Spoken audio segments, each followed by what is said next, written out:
कुछ लोग जंगल पिकनिक मनाने के लिए जाते हैं। पिकनिक मनाने के बाद सोचते हैं जंगल का भ्रमण करके जाते हैं। जब जंगल का भ्रमण कर रहे थे तभी उनकी पैर किसी चीज से टकराती है। जब वो नीचे देखते हैं तो उनके पैरों तले जमीन खिसक जाती है, क्योंकि वहां पे दो लाश पड़ा हुआ था, दोनों अर्धनग्न अवस्था में था। लड़का के प्राइवेट पार्ट को काट दिया गया था और उसके बगल में एक लड़की का लाश था। लड़की के प्राइवेट पार्ट पे कई बार चाकुओं से वार किया गया था। नमस्कार, आदाब, सलाम, सत श्री अकाल। मैं हूं विकास वैभव और आप देख रहे हैं क्राइम प्लेस। ये घटना राजस्थान के उदयपुर का है। 30 वर्षीय राहुल कुमार राजस्थान के गवर्नमेंट स्कूल में टीचर का जॉब करता था। राहुल कुमार की शादी हो गई थी, लेकिन उसकी पत्नी से उसकी बनती नहीं थी। आपसी विवाद खत्म होने का नाम ही नहीं ले रहा था। घरेलू कलेश बना हुआ था। आपसी विवाद काफी चरमावस्था पे चला गया तो राहुल कुमार एक तांत्रिक बाबा के पास पहुंच जाता है। तांत्रिक बाबा से अपनी सारी आप बीती बताने लगता है और भावुक हो जाता है। तांत्रिक बाबा से कहता है, बाबा मेरा परिवार बचा लीजिए, आप ही के हाथ में है। तांत्रिक बाबा उसे कई टोटका बताते हैं और राहुल जैसे जैसे तांत्रिक बाबा बताते हैं वैसे वैसे करता गया, लेकिन उसके पारिवारिक कलेश खत्म होने का नाम ही नहीं ले रहा था। उसी तांत्रिक बाबा के पास एक औरत भी पहुंचती है जिसका नाम होता है सोनू कुंवर।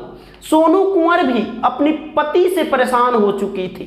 वो अपने पति के बार बार लड़ाई झगड़े और पीटने से तंग आ चुकी थी, इसीलिए वे तांत्रिक बाबा के पास पहुंची थी और तांत्रिक बाबा से वे अपनी आप बीती सुना रही थी। तांत्रिक बाबा भी उसे भरोसा दिलाए कि मैं तुम्हारे घर के आपसी विवाद खत्म कर दूंगा। उसे भी कई तरह के टोटका बताए, वो बेचारी करती गई, लेकिन उसके भी घरेलू विवाद खत्म ही नहीं हो रहा था। एक दिन की बात है कि राहुल कुमार और सोनू कुंवर भी एक ही टाइम में तांत्रिक बाबा के पास पहुंच जाते हैं। तांत्रिक बाबा कहते हैं, थोड़ा रुको, तब तक मैं आता हूं, कुछ काम करना है हमें।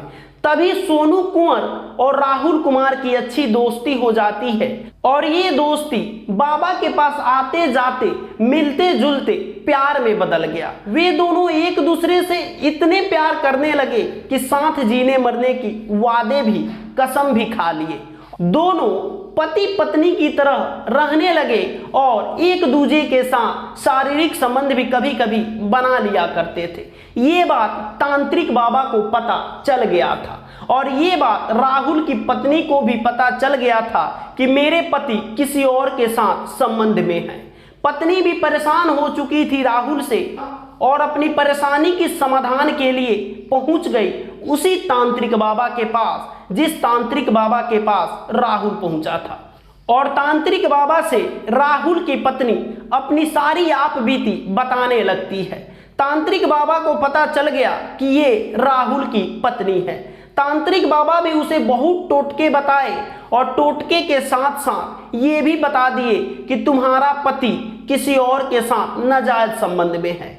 परिवार में कलेश खत्म करने की बजाय बाबा उस परिवार में और कलेश बढ़ा दिए। पति पत्नी एक दूसरे के खून के प्यासे हो गए।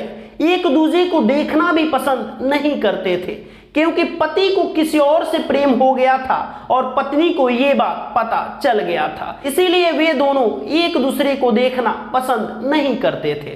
तांत्रिक बाबा भी मन ही मन सोनू कुंवर को अपना दिल दे बैठा था और तांत्रिक बाबा एक तरफा प्यार करने लगा था सोनू कुंवर से और वो चाहता नहीं था कि राहुल सोनू के नजदीक जाए। इसीलिए वो एक चाल चलता है और राहुल की पत्नी को सारी बातें बता देता है। राहुल तिलमिला जाता है और तांत्रिक बाबा के पास पहुंच जाता है और कहता है कि तुम मेरे परिवार का कलेश खत्म करो। कलेश खत्म करने के बजाय मेरी सच्चाई बताकर कलेश और बढ़ा दिए हो। अब तुम ही मेरे कलेश का निवारण करोगे, वरना मैं पूरे समाज में बता दूंगा कि तुम सोनू के साथ अवैध संबंध बनाते हो और नाजायज संबंध में रहते हो। बाबा को ये डर सताने लगा कि कई साल का मेहनत पानी फिर जाएगा और लोग जो हमें इज्जत प्यार देते हैं उनकी नज़र से मैं उतर जाऊंगा, मेरा धंधा ही चौपट कर देगा। बाबा को ये डर सताने लगा। बाबा बाजार जाते हैं और 100-150 फेविक्विक का पैकेट खरीद के लाते हैं। सभी फेविक्विक को फाड़ते हैं और एक डब्बे में इकट्ठा कर लेते हैं। सोनू, कुंवर और राहुल को बुलाते हैं। बाबा कहते हैं कि तुम दोनों के लिए मैं एक ऐसे टोटका करूंगा कि तुम दोनों के बीच कोई नहीं आएगा और तुम दोनों आराम से एक पति पत्नी के रूप में जिंदगी जियोगे, तुम्हें कोई परेशान नहीं करेगा। ये दोनों यही चाहते थे कि हम दोनों एक हो जाएं और हमारी जिंदगी में कोई रोड़ा भी नहीं बने। और बाबा इसका समाधान करने के लिए उन्हें बोले कि तुम्हें जंगल चलना पड़ेगा और मेरी आंखों के सामने एक दूसरे के साथ शारीरिक संबंध बनाना पड़ेगा। दोनों राजी हो गए और जंगल चले गए। जंगल जाने के बाद बाबा टोटका करते हैं और उसके बाद बोलते हैं तुम दोनों अब शारीरिक संबंध बनाओ। दोनों शारीरिक संबंध बनाने लगते हैं। तभी बाबा अपने थैला से फेविक्विक का बोतल उनके शरीर पे छिड़क देते हैं। दोनों अर्धनग्न अवस्था में होते हैं। काफी अच्छे तरीके से फेविक्विक एक दूसरे से पकड़ लेता है और लाख कोशिश करते हैं, उसके बावजूद भी फेविक्विक के पकड़ से अलग नहीं हो पाते हैं। बाबा अपने थैले से चाकू निकालते हैं और राहुल के प्राइवेट पार्ट को काट देते हैं और सोनू के प्राइवेट पार्ट पे लगातार वार करते रहते हैं। दोनों को अधमरा कर देते हैं। तभी एक पत्थर उठाते हैं और दोनों को सर को कुचल देते हैं, यानी कि जान से खत्म कर देते हैं। ये करने के बाबा वहां से भाग जाते हैं और अपनी कुटिया में आ जाते हैं और ऐसे जताते हैं कि मैं कुछ किया ही नहीं हूं। जंगल से लाश बरामद करने के बाद पुलिस हरकत में आती है और उस इलाके के 200 से ज्यादा सीसीटीवी कैमरे को खंगालती है और 300 से ज्यादा लोगों से पूछताछ करती है। उसी में से एक थे तांत्रिक बाबा भावेश कुमार। भावेश कुमार को पुलिस हिरासत में लेके जब पूछताछ करने लगती है तो तांत्रिक बाबा सब कुछ एक्सेप्ट कर लेते हैं और कहते हैं कि मुझे पता ही नहीं चला कि मेरे हाथों ऐसे कृत्य कैसे हो गया।